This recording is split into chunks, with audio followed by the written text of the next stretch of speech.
Apex Publications presents the debut collection by Damian Angelica Walters, Sing Me Your Scars. Sometimes a thread pulled through the flesh is all that holds you together. Sometimes the blade of a knife or the point of a nail is the only way you know you're real. When pain becomes art and a quarter is buried deep within you, all you want is to be seen, to have value, to be loved.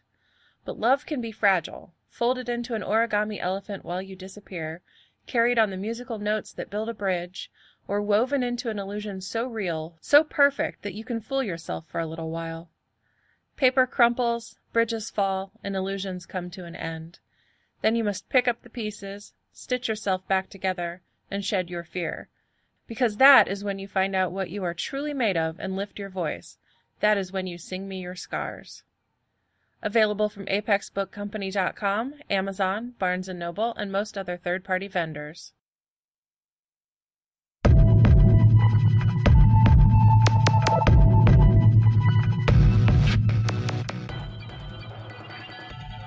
Beatification of the Second Fall by Sean Robinson. Published in Apex Magazine, issue 71, April 2015. For Devon. I am 4 when the door at the top of the stairs is opened to me for the first time. Mother has invited friends over, men who smell of tobacco smoke, women who reek the scent of too many flowers stuffed into a glass jar. They clutch handbags and hats, and fill up the front parlor with a mix of cigarette smoke and fear. I am too young to understand when I walk into the blue-papered room. Their eyes are sunken, desperate, dead. I do not realize what it means when a man traces the bottom of his lip with the tip of his tongue, or a woman whose name I do not remember clutches at her stomach. They stare at me. Mother enters carrying a mason jar. She scans the crowded room, 15 people pushed in like cordwood, and nods to them. They call her Sister Judith, and when she passes a basket from the buffet table, each puts money inside. This is my job.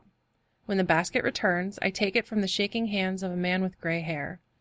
His skin hangs from his bones the way Mother's curtains hang in the parlor, limp and tired.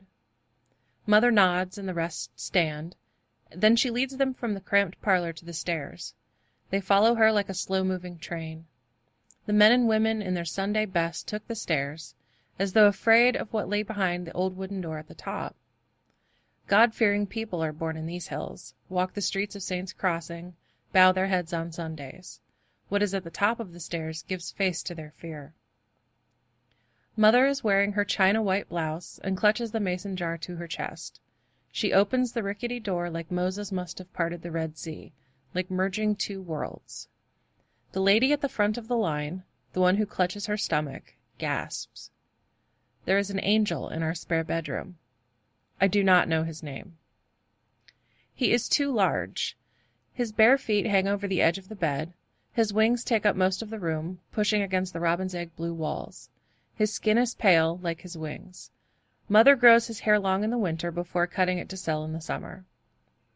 But today, with summer beating down our necks, his hair is a blonde fuzz on his scalp over blue eyes. The angel does not speak from the bed as Mother enters. His hands are bound to the posts. His feet are tied to the footboard. A thin sheet covers his modesty, though I do not know what modesty means when I am 4 years old. Mother crosses the threshold into the room, and the others follow. They press against each other, their faith only daring them across the threshold. Few enough are willing to get close to the angel. She has staged 2 vases on the bedside table. One is filled with rotten carnations, black and brown. The other holds a single rose, a tiny stunted thing from the bushes she had planted outside but never cares for. The angel stares at the ceiling, blue eyes memorizing the chipped white paint. Mother reaches out to touch his chest, where sweat has pooled in the hollow of his muscles. She makes a show of it, coating her fingers, then turns to the flowers. Mother touches the carnations first, wrapping her fingers around the withered bloom. The flower changes as she does it, growing out, regaining its yellows and pinks and greens. When she moves to the second, it is as beautiful as it had been the last time her friends came to visit. The rose is a tiny thing, just a speck of red hanging at the end of a thin stem. She touches it with the tip of her finger. It grows, engorges, bursts from itself into a heavy-petaled bloom. A man, the one with too much skin, falls to his knees and begins to shake like fire ants are crawling up his pants. I stand by the door, leaning against the frame, pressing my cheek against the cracked paint. Mother has one more trick. She opens the mason jar and pulls a garter snake free. The audience is used to this. They have been to revivals, watched the snake handlers pass rattlers hand to hand. But this snake hangs limp and dead. They watch Mother as she approaches the angel. His wings do not move. His eyes remain locked on the ceiling. Sister Judith pulls a nail file from the pocket of her dress. It is metal but does not shine. There is brown rust at its tip. Mother looks at where his ribs join together like two hands. There are silver lines in his skin, just above his heart. The nail file is set against the angel's flesh and a line is drawn, its sharp edge splitting flesh. It bleeds for a heartbeat, a track of thick red blood. Mother lays the dead snake onto his chest. Then it changes. It grows larger and longer. The dull green and black scales glow like pieces of obsidian and beryl. The snake turns its head toward the gathered crowd. 4 turn and run down the steep stairs, taking them 2 at a time. The old man has fallen to the floor. He does not move. The rest stare. "Is it real, Sister Judith?" one woman says. She has no hat, and in the humidity her perm has begun to fall out. The snake has curled up on the angel's chest, not watching them. In the heat of the setting sun, both angel and snake shut their eyes, while the rest don't dare speak. Mother raises a manicured eyebrow. She smiles, and it is not a happy smile. Even at 4 years old, I know it is not a happy smile. The woman with her wilted hair takes a step forward, and then a second. Her eyes are on the angel. Before she gets to the foot of the bed, my mother stands in front of her. "What will it cost?" the woman asks. "What will it cost?" "The blood of the Most High is too full of the grace of God for us. It would do—" She trails off and looks at the scene for a moment. The angel is tied wrist and ankle to the bed. His hands are clenched in the bindings. "Strange things. It would do strange things. It is not meant for us." A sigh escapes the lips of Mother's friends. "Then why are we here?" a man says. He is fat and strains the buttons of his suit. "I simply say the blood, my brother. There are other things to purchase," she says and smiles. "And have you met my son? Come here, dear." This is my second job. My new job. I walk into the room for the first time, pushing through the crowd. I turn and they stare at me. I don't like it when they look at me. In the heat of the end of the day, my Sunday suit itches around the collar. Mother has her back turned to the angel, and as I glance back, I see him watching us. "Meet my son Lerner," she says. They do not speak. I am 8 when I ask her where he came from. We sit at the breakfast table stirring heavy cream into grits. I think that they look a bit like his feathers ground down to paste, but I do not say it. My mother is wearing pearls, a blouse with purple flowers with a white background. She has a simple black skirt and pantyhose. I don't know if she is pretty then. I am too young to know or care. I can hear his wings sliding across the floor above my room as I try to sleep. They are a lullaby. When the breakfast dishes are put away, she takes a teacup from the drying rack and sets the kettle to boil. It is winter, and I know that she won't mix it for sweet tea. In winter, she does not save the dead carnations. Instead, she takes scissors to his wings. By Christmas time, there will be patches of skin where the primary feathers had been before the snow came. An old woman comes to the door as Sister Judith is about to sip her tea. She is old like over-bleached sheets left in the sun too long. They do not speak as Mother turns to her special cupboard. I am not allowed to open it, but when she does, I see the mason jars, and the baskets, and the tiny vials. Mother opens one, earthenware with cheesecloth tied over its lid. She has left a spoon inside it. She has scraps of paper as well. With deft practice, she pours 2 small heaps onto the paper and twists it. I do not know what the old woman would do with the shavings of the angel's feathers. She hands Sister Judith a much-folded bill that Mother puts into the strap of her bra. When Mother has the tea steeped the way she likes it and takes a sip, she answers my question. "He fell," she says. "A gift from the Almighty." I say nothing. She looks out the window to where the snow covers the grass, only the tallest pieces push out through the whiteness. My husband had just left for the last time, slapped me until I told him where I kept the mad money and couldn't move my jaw. Got into the rusted-out truck and never came back. Sister Judith holds the hot teacup to her cheek. I didn't know what I was going to do, Lerner. I walked out of the house and into the fields. It was quiet as I stumbled on. The stars seemed larger than they should be, more like lightning bugs than pinpricks in black fabric. One just got bigger. She sips the tea. Bigger and bigger until one filled up the sky. It crashed in the field, and by the time I picked myself up, he sat there while the grass burned. I carried him back to the house, a step at a time. He was so heavy that I tripped again and again. A noise breaks the silence. He is speaking upstairs. Anyway, Mother says as she looks past me to the stairway and the growing noise, he came to us by the grace of God, and I have kept him safe all these years. She smiles, and even at 8 years old I know that something's wrong with it. Her teeth are too large, I think, and the way her lips move put me in mind of a monster. I do not speak. More noise comes from the upstairs room. I want to say something, anything, when Mother stands and goes to the special cabinet again. Mother pulls the shears from where they hang from a hook on the door and slips them into the pocket of her dress. Then she takes the stairs in slow steps, one at a time. By the time she reaches the top, he is almost screaming. Mother is still smiling her ugly smile when she opens the door and enters, closing it behind her with a click. I want to say something. Anything.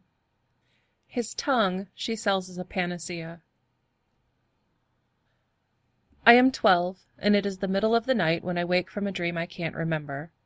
There is a noise echoing through the house, but it is not the gentle scraping of the angel's wings on the floorboard. The bed squeaks as I get out of it and move to the window. The fields are summer-grown. There is the scent of tobacco on the night air. The moon is bright tonight, like a glowing white rock hanging in the sky. The stars are bright, too. The sound comes again, slipping underneath my door. I enter the darkened hallway with careful steps. Mother's door, across from mine, is shut. The sound grows louder as I cross through the foyer and stop at the bottom of the stairs. To one side, the kitchen is dark, the parlor the same. A yell, followed by another, comes down the stairs. Moments later, I hear the sound of footsteps. Mother is in her nightgown. She shuts the door behind her. I hide behind the shadowy darkness of the stairs. She has never beaten me, but sometimes she smiles at me like she does when she is about to walk up the stairs with the shears in her hand. She goes to her room, and quiet fills the house once more. The room at the top of the stairs is silent, but it is a silence that rings, like a note too deep to hear. I take the steps for the first time without Mother leading the way. The banister is smooth. She polishes it with Murphy's oil every Saturday while I clean the dishes. My heart is beating in my chest, pounding against the inside of my ribs. My pajama shirt moves with how hard it beats. I touch the doorknob, feel its smooth glass on my palm, and turn the knob. The room is still small, made even more cramped by the angel. He is, as he has always been, bound to the bed. Mother hasn't cut his hair yet, and winter is far enough past that his wings are broad and full. And beautiful. This is what I think as I shut the door behind me. The angel is beautiful in the darkness. Moonlight comes in from the window, and the feathers are etched in light. The planes of his chest are like mountains. His hair brushes his ears and the lines of his eyebrows. He watches me. I have never crossed the threshold in the dark, to stand witness and see him bound by moonlight. The ropes appear to be simple twine, like a farmer uses to bind hay bales. I wonder how he stays bound. Surely an angel from the Almighty would break the ropes, free himself. "Do you want to be here?" I ask in a quiet voice, barely a breath between my lips and teeth. "Yes," he whispers back. His tongue grew back long ago. I stare at him. There are strange colors in his eyes, like the filaments of a light bulb. They spin in the depths. "I'm Lerner," I say. The angel doesn't speak. There is another question I want to ask, but before I dare the words, the angel begins to speak. He has turned his head toward the open window, and the words are a dirge, slow and steady. I fell, I fell, I fell, I fell, I fell. I am 16, and the parlor is full to bursting. The basket is passed, and for the first time I realize just how much money has been placed inside it, even before Mother has prevented her crop for the buyers. In my starched Sunday shirt, collar biting into my neck, sleeves suddenly too small for my growing limbs, I am at a strange stage between boy and man. Mother is shorter than I am now, but I can't grow a beard. When I look at the door at the top of the stairs, my skin itches still. Men and women wait in quiet growing anxiety. No one talks about what is hidden in our house, but more and more people know.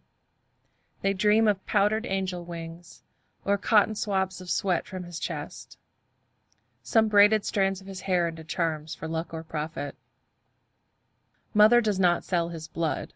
Her trick with the garter snake never lasts, and she does not want to become another tent evangelist.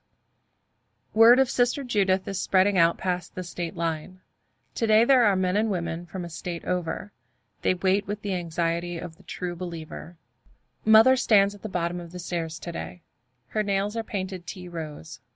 "Learner," she says, "you will show them today." I nearly drop the basket, overflowing with money. She holds the mason jar out to me. Her smile is that strange one that is twisted and leaves me cold. I take the jar in my trembling hands as my stomach clenches. I can almost hear the snake coil and writhe inside it. "Mother," I begin, but she pushes me to the parlor. They all look at me, stare at me. I do not know what they expect. I have only ever picked up the basket and passed while they look on. "We will follow Brother Learner today," she tells them. The women don't care who they follow. They want to see what is at the top of the stairs. The men are more skeptical, clutching their hats a little tighter in their hands, dragging on their cigarettes a little more heavily. But they want it, whether they are led up the steep stairs by Sister Judith or an almost man who feels too big for his skin. I reach the top of the stairs with no breath. I am shaking, and it takes 2 tries to open the door.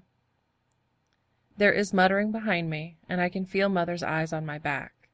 I am not making enough of a show. I don't want to do this. He is still on the bed, bound. His hair has only just regrown. His wings are full. The angel is staring at the rotten ceiling paint, but when I gasp for air, he looks down at me. They are the same light bulb filaments spun together. When he sees me with the mason jar, things change. His eyes light as though fireflies chase each other in his sockets. The wings start to flail, kicking up a breeze as he pulls at the bindings. For the first time, we all see what Mother has trapped. He strains and pulls and begins to scream. It is a wordless scream, but it makes my ears ache. Behind me, the gathered penitents scatter. One woman falls to her knees. A man clutches at his chest. The broken hallelujah of the angel's voice is more than I can bear. The mason jar tumbles from my hands, and the snake corpse falls. The vases with their carnations fall and shatter. The angel pulls against the ropes as much as he can. His muscles bulge, and where the flesh of his wrists are bound, blood begins to flow. He rubs himself raw against it. The wooden bed groans under the weight. The sheet falls from him, and he is nude, and angry, and raving. "I'm sorry!" I yell, and sink to my knees. "I'm so sorry!" Mother stares from outside the doorway. She does not know the nights I have crept from my room and up the stairs. I have watched him in the darkness. We have exchanged no words since that day. We have memorized the planes of the others' faces, the cheekbones like steepled towers, the broad forehead. I do not have the thin blade of his nose. I am 20 when his eyes have grown back. I am a man, grown taller and broader, with blonde hair that I keep short. Sister Judith has not changed. She still wears her paisley blouses and black skirts. There are no new wrinkles on her face. Her hair has not gone gray. I have no job. No one in Saints Crossing will hire Sister Judith's son. People still visit on Sundays, though there are fewer. They still put their money in the basket. I will not go into the parlor. I will not breathe the heavy smoke or watch the barren women stare at me. They will take the stairs like a pilgrimage, and she, will hurt him. I cannot watch her take the file to his chest. Something broke in him when he saw me with the mason jar. Sister Judith curses when she cuts him. They do not heal as quickly. The snake she has found does not grow the way the old one did. The rose and the carnations do not grow so beautiful. There are sores on his body. His feathers have begun to fall out. There is gray in the fields of his hair. Lines grow from his eyes, and his skin doesn't hold the light the way it did when I was 8. She took his eyes when I was 16. I do not know which jar they went into in her special cabinet. I looked. When I couldn't find it, I still sat with him in the darkness. I sang songs to him, silly made-up songs. He wouldn't let me cut the cords. When she sold his eyes, she bought a pink hat, a bonnet like a fancy lady might wear. I had never hated my mother before. After the guests have traded dollars for tears and sweat and the ichor that oozes from his bed sores, I walk up the stairs. I can feel Sister Judith staring at me as I do it, but we no longer speak. She will not come after me with shears or a knife. He will not let me cut the bonds on his hands. We 3 trap each other in the tiny house in the woods. I do not know why the angel fell. I do not know what it means to be Sister Judith's son, and he will not tell me. He does not speak, but I have learned his language. The angel tenses when the door opens. In the sunlight, with tobacco on the air, his skin has lost its shine. The wings that had whispered a lullaby on the floorboards creak now as they move. "What's happening to you?" I ask. He does not look at me as I sit on the bed. In 20 years I have only dared this recently. There is a basin and pitcher beside the bed now, between the flowers. In an hour they will wither and shrink, but in the meantime the room smells like a funeral home. The cloying scent of it is choking. I wash the dried blood from his chest. There are 100 faint scars now, one for every time he has been cut. He does not look at me, and I wonder not for the first time if he is ashamed that I exist. "I would let you go," I say, but then he looks at me. The filaments in his eyes don't shine anymore. They have gone dark. He shakes his head, not daring to speak. He has not spoken since the day Mother took his eyes. "We'll wait, then," I say, and run the rag over his forehead. For what, I do not know. I am 24, and it is night again.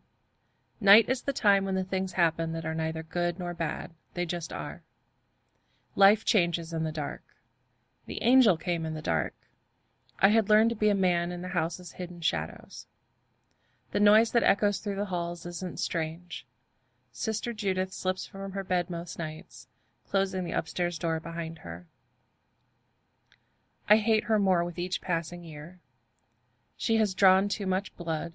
Her cabinet is filled to bursting with pieces of him, and there are still folk who come. Day after day they come to buy pieces of him.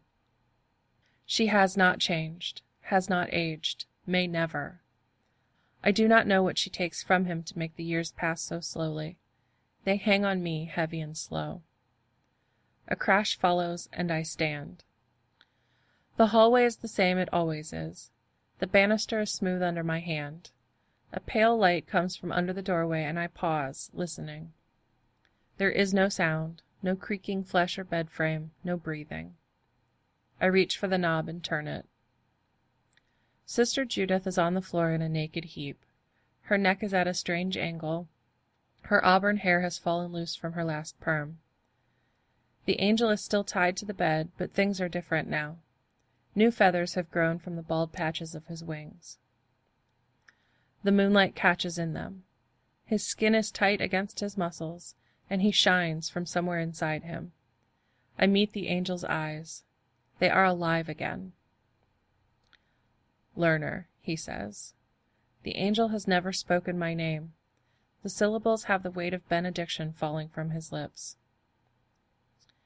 As I move to the head of the bed, I wonder what it would have been like if Sister Judith hadn't taken a beating from her husband the night the angel fell. If she had done something, anything, but drag him through the fields, up the stairs, and bound him to the bed. If she hadn't culled him like a farmer does their field.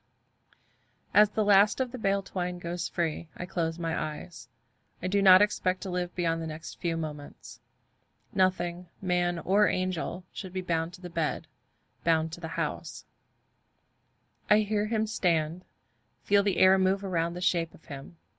A feather tests its edge against the tender flesh of my arm. When it doesn't cut, I am surprised. But no more surprised when I feel it. A soft touch against my left temple. He is standing in front of me. We are the same height. He brushes down my cheekbone with his thumb, staring into my eyes.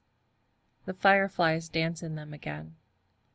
When he reaches my jaw and then my chin, he does it again, but on the side. Why? I ask. The angel does not speak. He takes my hand in his, they are the same size as well, and leads me to the window.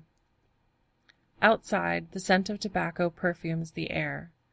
The cicadas are cricketing back and forth to each other as they wait for morning to break.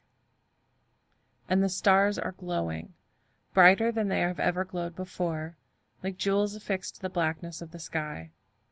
And as I watch, beside the angel who was the harbinger, they begin to fall.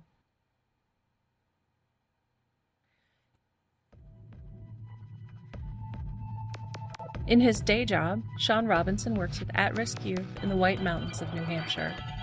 He is a graduate of the Stone Coast MFA and a semi-professional fire breather. The two probably aren't related. His work has appeared in Daily Science Fiction, Betwixt, and Apex Magazine. You can follow him on Twitter, infrequently, @Kesterian.